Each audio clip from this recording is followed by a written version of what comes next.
जगण्याशी व्हावी आता फुलटू दोस्ती, टेन्शन को मारो गोले बदलू ग्रॅव्हिटी, तुमची नियमची हो दे युनिटी, तुमची नियमची हो दे युनिटी, गाजू दे PCT Infinity, PCT Infinity, PCT Infinity, PCT Infinity.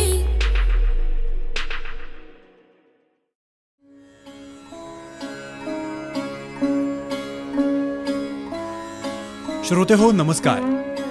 Pimpri Chinchwad education trust संचलित इन्फिनिटी कम्युनिटी रेडिओ 90.4 FM वर ऐकूया कार्यक्रम वन्ही तो चेतवावा.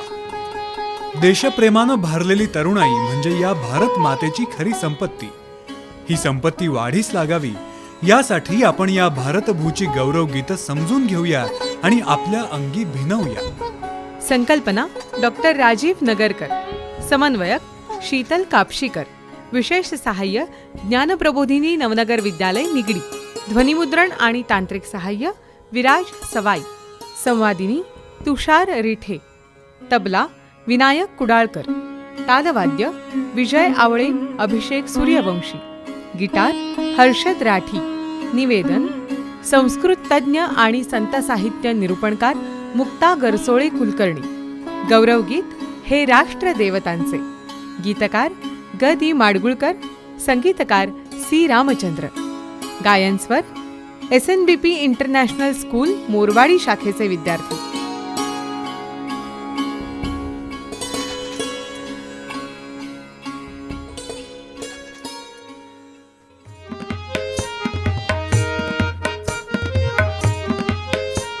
वन्ही तो चेतवावा, वन्ही तो चेतवावा.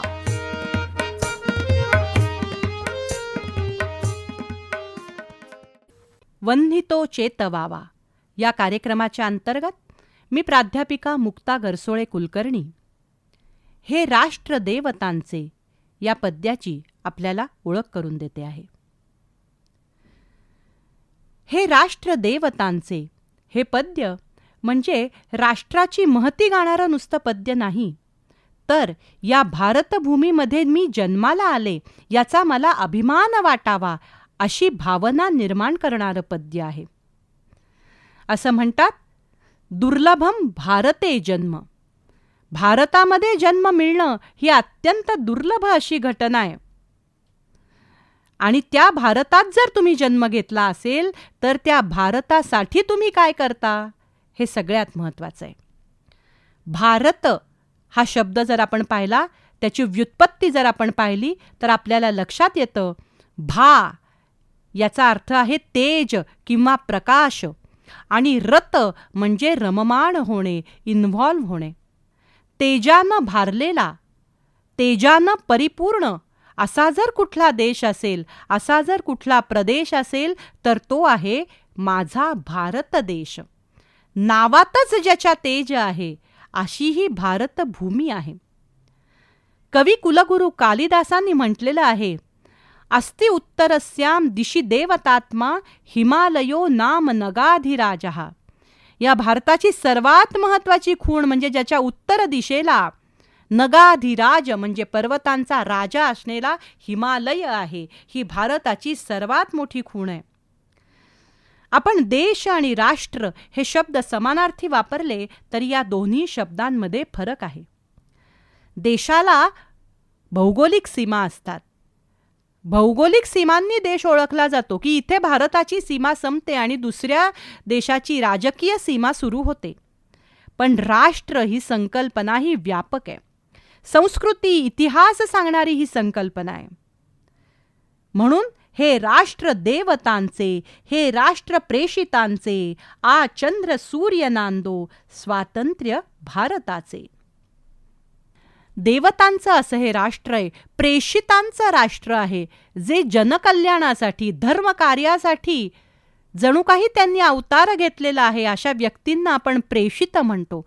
अशा प्रेषित व्यक्तींचं हे राष्ट्र आहे. हा उपसर्ग आपल्याला इथे दिसतो. आ चंद्र सूर्य नांदो. आ या उपसर्गाचा या ठिकाणचा अर्थ आहे जोपर्यंत.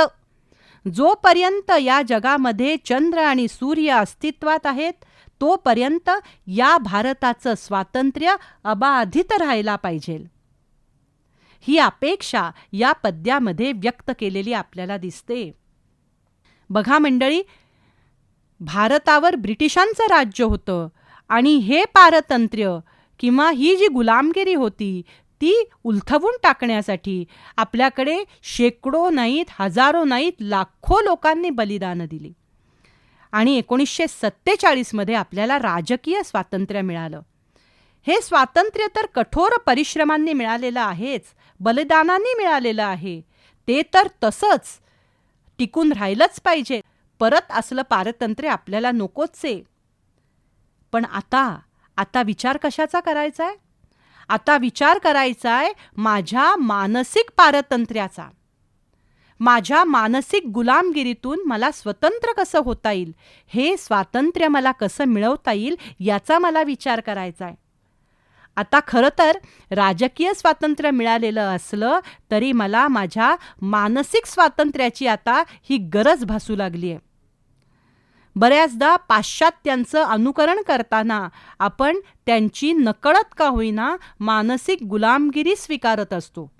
मग त्यांचा पोशाख त्याचं अनुकरण आपण करतो, त्यांच्या भाषेचं अनुकरण करतो आपण, त्यांच्या टोकाच्या व्यक्तिवादाचं अनुकरण आपण करतो, त्यांच्या विचारांचं अनुकरण करतो. या मानसिक गुलामगिरीतनं आपण कधी मुक्त होणार हाही विचार करणं हे गरजेचं आहे. त्यामुळे आ चंद्र सूर्य नांदो स्वातंत्र्य भारताचे अशी अपेक्षा या ठिकाणी व्यक्त केली आहे. रामायणाबद्दल म्हणताना असं म्हणतात, यावत स्थास्यन्ति गिरयः सरितश्च महीतले तावत रामायण कथा लोकेषु प्रचलिष्यति. जोपर्यंत या भूमीवर नद्या आणि पर्वत आहेत तोपर्यंत रामायण कथा राहणार. कारण राम हा आमचा भारतभूचा DNA आहे, व्यवच्छेदक लक्षण आहे राम. आणि रामायण हा आमच्या मूल्यांचा प्रवास दाखवतं.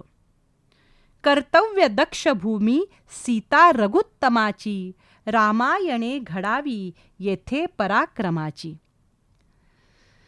राम या व्यक्तीचा आपण जेव्हा विचार करतो तेव्हा आपल्या लक्षात येतं Ram is a पर्सॉनिफिकेशन of moral values and ideas. आपल्या नैतिक मूल्यांचं मानवीकरण जर कुठे बघायचं असेल तर ते आपल्याला श्रीरामांच्या व्यक्तिमत्वात दिसतं. सगळ्या चांगल्या कल्पना, सगळी चांगली मूल्य, सगळ्या आदर्श कल्पना एकाच व्यक्तीमध्ये जर आपल्याला बघायच्या असतील, त्याचं मानवी मूर्त रूप आपल्याला जर बघायचं असेल तर ते श्रीरामांच्या व्यक्तिमत्वात दिसतं. श्रीरामांनी आपल्या आयुष्यामध्ये कायम भावनेपेक्षा कर्तव्याला श्रेष्ठ मानलेलं आहे. कर्तव्य दक्ष भूमी. एका पद्यामध्ये, एका गीतामध्ये असं म्हटलंय, कर्तव्याला चुकता माणूस, माणूस ना उरतो. भावना महत्वाची आहेच, पण त्याहून महत्वाचं आहे आपलं कर्तव्य. स्वधर्मे निधनम श्रेयः परधर्मो भयावहः. स्वतःचं कर्तव्य, स्वतःचं धर्मपालन हेच जगात सर्वात महत्वाचं ध्येय आहे. म्हणूनच रामाने काय सांगितलं? रामाने आम्हाला सांगितलं नाती आदर्शपणे कशी जपावीत, आदर्शांची परिसीमा काय असावी हे सांगणारं रामायण आहे. सध्याच्या काळात सगळीकडे आपण काय बघतोय? पेपर उघडला की आम्हाला दिसतात चोरीच्या बातम्या, बलात्काराच्या बातम्या, अत्याचाराच्या बातम्या, राजकीय भ्रष्टाचाराच्या बातम्या. सगळीकडे मूल्यांची घसरण चालू असताना मला याच मातीत रामायण जन्मलं होतं, याच मातीत राम जन्मला होता याचा अभिमान वाटला पाहिजे. आणि नुसता अभिमान वाटायचं नाहीये, तर त्याप्रमाणे आता वागण्याची वेळ आली आहे. शिर उंच उंच व्हावे हिमवंत पर्वताचे. माझं वागणं, माझं बोलणं हे अशा अभिमानाने युक्त असलं पाहिजे. या मातीत मी जन्मलो, ज्या मातीत श्रीराम जन्मले, ज्या मातीत त्यांनी आदर्श घालून दिले, त्या भारतभूमीच्या मातीत मी जन्मलो. म्हणून माझ्यासमोर सुद्धा असेच उत्तुंग, असेच भव्य असे आदर्श असले पाहिजेत. येथे नको निराशा थोड्या पराभवाने, पार्थास बोध केला येथेच माधवाने. याच भूमीवर पार्थाला बोध केलेला आहे. पार्थ म्हणजे अर्जुन. याच भूमीवर भगवद्गीता जन्माला आली. गीता म्हणजे काय? तर Gita is a science of wisdom. Gita is a thought of wisdom. बघा, आपण बऱ्याचदा आपल्या आयुष्यातल्या संकटांच्या प्रसंगी, अडचणींच्या प्रसंगी अर्जुनासारखेच होऊन जातो. To be or not to be. हे युद्ध मी कशाला करू? आता रणांगणावर उभा आहे हा अर्जुन. त्याला सगळं माहिती आहे की हे युद्ध होणार आहे, आपल्यासमोर आपले नातेवाईक असणार आहेत, हे सगळं माहिती असताना अचानकपणे त्यांनी हातपाय गाळले. आजच्या भाषेत बोलायचं तर त्याला पॅनिक अटॅक आला, डिप्रेशनमध्ये गेला. अर्जुन विषाद योग असं आपण म्हणतो. त्यावेळेला त्याला जीवनविद्या शिकवणारा कोण असेल तर तो श्रीकृष्ण भगवंत होते. त्यामुळे थोड्या थोड्या गोष्टींनी निराश व्हायचंच नाही आहे मला. माझ्या मनाची प्रसन्नता मला टिकवायची आहे. गीतेमध्ये आपल्या जीवनातल्या सगळ्या प्रश्नांना आपल्याला उत्तर मिळतं. अगदी तुम्ही आहार काय घ्यावात इथपासून ते मनाची प्रसन्नता तुम्ही कशी राखावीत आणि माझं रोजचं काम मी नेमकं कशा पद्धतीने परफेक्शननी करावं इथपर्यंत सगळ्या गाईडलाईन्स तुम्हाला गीतेत मिळतात. म्हणून आयुष्यात जेव्हा जेव्हा अडचणी येतात तेव्हा गीतेतलं पान उघडावं, गीतेच्या आश्रयाला जावं. श्रीकृष्ण हा जगातला सर्वात पहिला मोटिवेशनल स्पीकर होता. आजच्या भाषेत बोलायचं तर श्रीकृष्ण हा जगातला सर्वात पहिला इन्फ्लुएन्झर होता. म्हणून येथे नसो निराशा थोड्या पराभवाने, पार्थास बोध केला येथेच माधवाने. माधव म्हणजे श्रीकृष्ण. हातपाय गाळून निराश होऊन बसणं हा काही पुरुषार्थ नाही. हा पुरुषार्थ कशात आहे तर त्यावर मात करणं. लोकमान्य टिळक एकदा म्हणाले होते की अडचणींचा डोंगर जरी माझ्यासमोर उभा राहिला तरी त्या डोंगरावर पाय ठेवून मी लढेन. ही सकारात्मकता हवी, हा आशावाद व्हावा. देशानं स्तन्य कशाचं प्यायलंय, दूध कशाचं प्यायलंय तर गीतेच्या उपदेशाचं अमृत प्यायलंय. श्रेष्ठ अशा या भारतभूमीवर ही गीता, ही जीवनविद्या मला कळलेली आहे. आज आपण लाईफ लेसन्स म्हटलं तर तरुणांना लगेच कळतात. त्यांचे लाईफ लेसन्स देणारी गीता, भगवद्गीता याच भारतभूमीवर जन्माला आली. सामर्थ्य आणि संयमाचा मेळ कुठे बघायला मिळतो तर याच भारतभूमीवर. येथेच मेळ झाला सामर्थ्य संयमाचा, येथेच जन्म झाला सिद्धार्थ गौतमाचा. बळ हवंच पण बळाचा वापर कुठे आणि कसा करायचा याचा विवेक हवा. नाहीतर मग बळ बऱ्याच लोकांकडे असतं. म्हणून येता जाता सगळीकडे बळाचा वापर करायचा नाहीये. कुठे बळाचा वापर करायचा हे ज्याला कळतं तो खरा हुशार.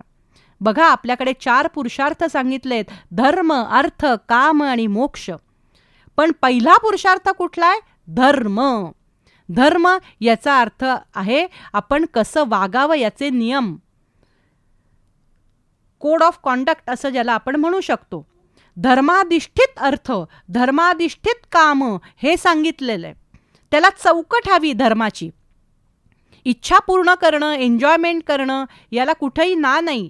सगळ्यांना इच्छा आहेत, सगळ्यांना आकांक्षा आहेत, सगळ्यांची स्वप्न आहेत, ती पूर्ण करायचीच आहेत माझ्या या आयुष्यात. पण स्वातंत्र्य आणि स्वैराचार याच्यातली जी सीमारेषा आहे ना ती फार बारीक आहे. ती लक्षात यायला पाहिजे. ती ज्याच्या लक्षात येते त्याला आपण विवेक असं म्हणतो. गौतम बुद्ध आणि तथागतांनी मला संयम शिकवला, मला अहिंसा शिकवली, मला सदाचाराची शिकवण दिली. हे सगळं कुठे घडलं? याच भारतभूमीत घडलं. हे राष्ट्र विक्रमाचे, हे राष्ट्र शांततेचे, सत्यार्थ झुंज द्यावी या जागत्या प्रथेचे. एकाच ठिकाणी आपल्याला पराक्रमही दिसतोय आणि एकाच या भारतभूमीवर आपल्याला शांतताही दिसतोय. आपण कधीही युद्धाला स्वतःहून सुरुवात केली नाही. आम्ही स्वतःहून कधीही कुणावरही आक्रमण केलं नाही. पराक्रम हवाच आहे, पण तो पराक्रम कुठे दाखवायचा आहे देव, देश आणि धर्माच्या रक्षणामध्ये पराक्रम दाखवायचा आहे.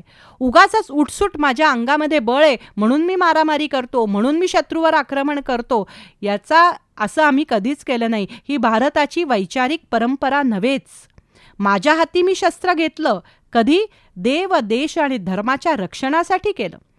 म्हणून अस्थानी हिंसा आम्ही करत नाही, चुकीच्या ठिकाणी आम्ही हिंसा करत नाही, स्वरक्षणासाठी आम्ही हिंसा करतो. समर्थ रामदास उत्तरेकडे जेव्हा शिखांचे गुरु हरगोविंद सिंग यांना भेटले तेव्हा त्यांच्या कमरेला असणाऱ्या 2 तलवारी त्यांना दिसल्या. समर्थांना आश्चर्य वाटलं, या 2 तलवारी कशासाठी आहेत? त्यावेळेला त्यांनी उत्तर दिलं, शिखांचे गुरु हरगोविंद सिंग यांनी उत्तर दिलं, एक तलवार जी आहे ती स्त्रियांच्या अब्रूरक्षणासाठी आहे आणि दुसरी तलवार आहे ती माझ्या धर्माच्या रक्षणासाठी आहे. धर्माच्या रक्षणासाठी हाती शस्त्र घेणं हे आपल्याकडे मान्य आहे. म्हणून पण तरीही शांततेचाच पुरस्कार आम्ही नेहमी करतो. आपल्याकडे अध्यात्म आणि विज्ञान हे हातात हात घालून चालतात. आम्हाला भौतिक गरजा पूर्ण करायच्या आहेत, त्यामुळे आम्हाला अभ्युदय हवा आहे, पण आम्हाला पारलौकिकसुद्धा आमचं जी काही इच्छा आहेत त्याही पूर्ण करायच्या आहेत, ती पण प्रगती करायची आहे. म्हणून निःश्रेयस पण हवं आहे. अभ्युदय आणि निःश्रेयस दोन्ही ज्याला साधायला जमतं म्हणजे प्रपंच आणि परमार्थ, तोच खरा पुरुष आहे. असे शिवप्रतापी, असे अनेक युगपुरुष याच भारतभूमीत होऊन गेले. येथे शिवप्रतापी नरसिंह योग्यतेचे, नरसिंहाच्या योग्यतेचे, पराक्रमाचे असे शिवप्रतापी पुरुष, युगपुरुष याच भारतभूमीमध्ये होऊन गेले. आणि त्यांचं ध्येय एकच होतं, स्वराज्य, धर्माचं रक्षण, धर्मसंस्थापना. याच भारतभूमीमध्ये परंपरा आणि नव्या गोष्टीही एकत्र बघायला मिळतात. त्यांचाही सुरेख संगम आपल्याला याच भारतभूमीत दिसतो.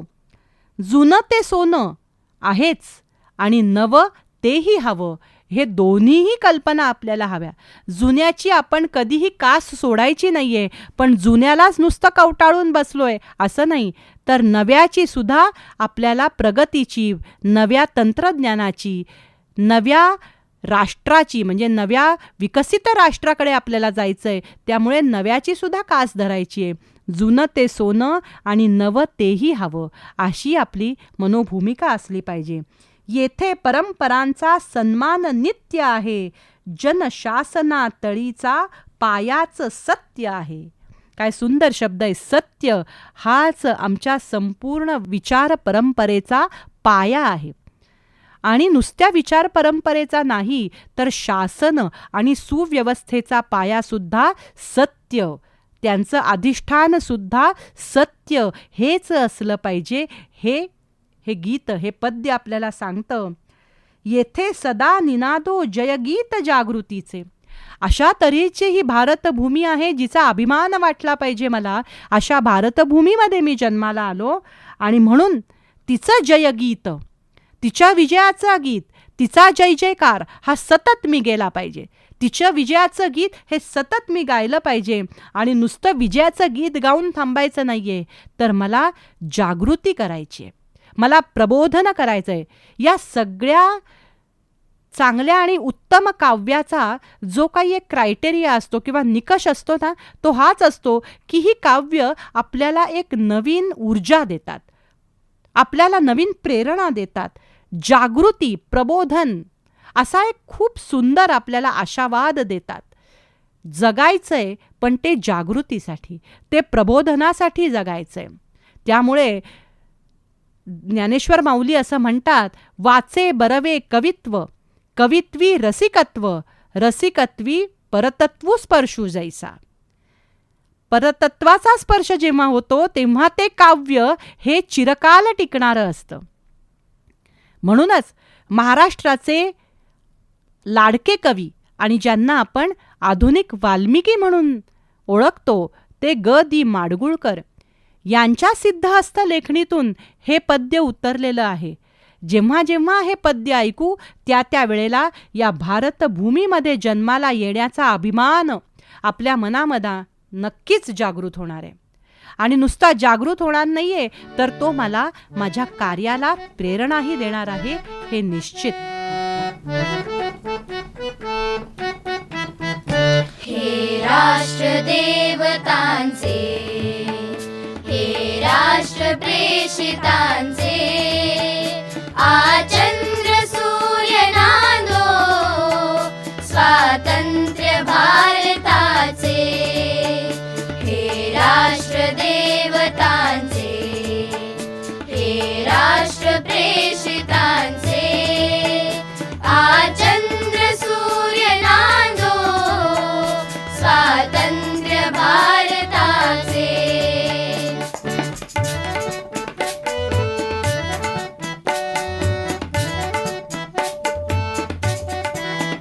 कर्तव्य दक्ष भूमी सीतार गुरुतमाची, रामायणे घडावी येथे पराक्रमाची.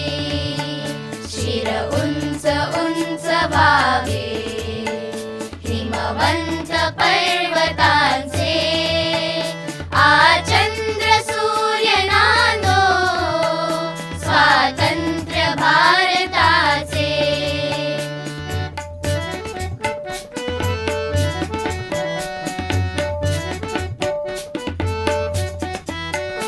येथे नसो निराशा थोड्या पराभवाने, पार्थास बोध केला येथेच माधवाने. हा देश स्तन्य प्याला गीताख्य अमृताचे, आचंद्र सूर्य नांदो स्वातंत्र्य भारताचे.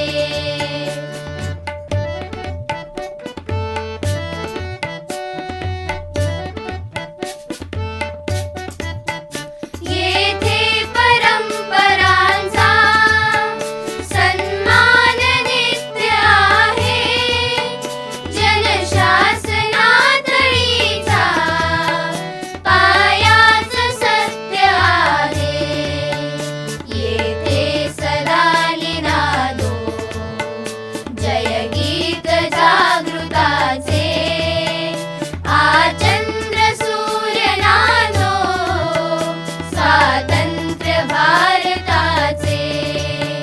हे राष्ट्र देवतांचे, हे राष्ट्र प्रेषितांचे, आचंद्र सूर्य नांदो स्वातंत्र्य भारताचे. स्वातंत्र्य भारताचे, स्वातंत्र्य भारताचे.